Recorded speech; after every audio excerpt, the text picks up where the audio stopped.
Okay, so as you can see, I am driving with the soft top on, back window out, top open, first time for the year.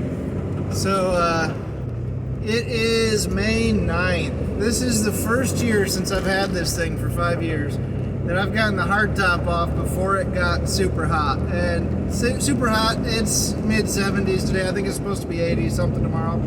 That's super hot for me, but quite often I get so busy in the spring I don't get around to pulling the top off until early June, late May sometimes, you know.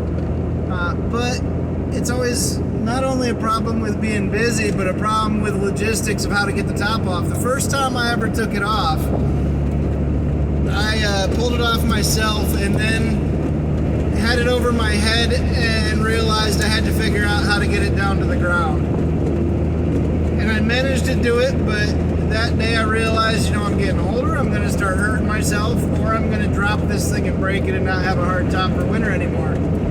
So after that I started enlisting help. Sometimes Jen would help me, sometimes some buddies would help, sometimes some church friends would help. And that works, but you know, it requires other people to take time out of their life. So this year, Jen encouraged me yesterday. For about an hour and a half I spent cutting up some scrap lumber from when we rebuilt the deck. And I built a little rack for it, the rack that you saw. That made taking the top off so much easier. I was able to just slide it right off, slide it on the rack. We're going to strap it on, put some lags in the wood or something, and then just run ratchet straps over it to make sure it's strapped onto the rack. But I can't leave it outside because the rack isn't stable enough that it's not going to flop over in a wind, you know. So but it's on wheels, so it's in the garage. We can wheel it around. It is open, so we can wheel it over other stuff to get it out of the way. Like we can wheel it over the table saw or over my welder. And therefore condense some junk, really. So what we had though were four little, they're like rollerblade sized wheels, but they're on swivels, and they also bolt onto something. I ended up trying to use the swivel because then I thought, oh great, I could then move it all the way around the garage. The way the swivel is, I had to drill out the wood and basically pound them into the wood. Well, when I tried to get the thing into the garage, I did not get video of it because I was not expecting this at all. There's a lip there, and trying to get it over the lip, one of the wheels kind of broke out of the wood, the swivel did, and flopped over.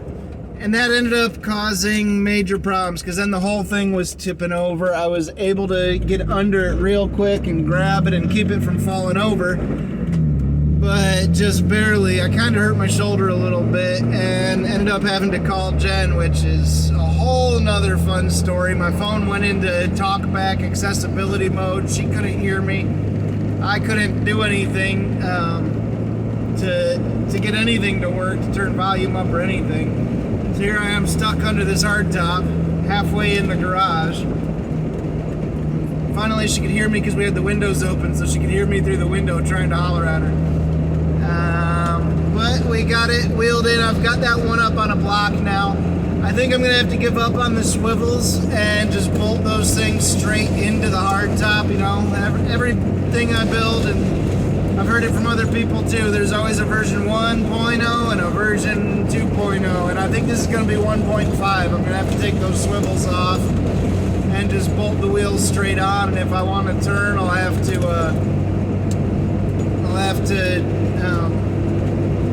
I guess I'll just have to lift it a little bit. The thing's not too heavy that I can't just lift it and twist the wheels, you know.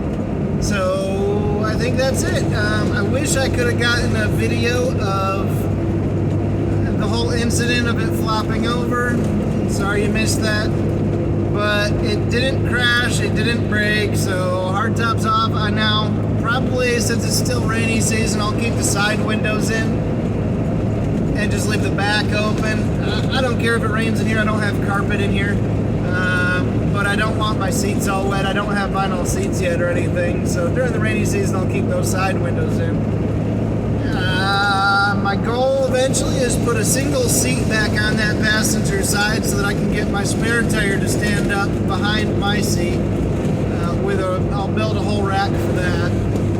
So I guess the next step, I got to find a good single bucket seat to bolt back there. So thanks for watching, y'all. I know my hair's kind of crazy, but I am enjoying the first time open for the season. Man, I have missed this. I'll tell you. Sports cars have nothing on this, man. I've driven sports cars. I've had a lot of fun and a lot of different stuff, and I wouldn't give up my Jeep for any of them. So, thanks for watching, y'all. The Lord bless you and keep you.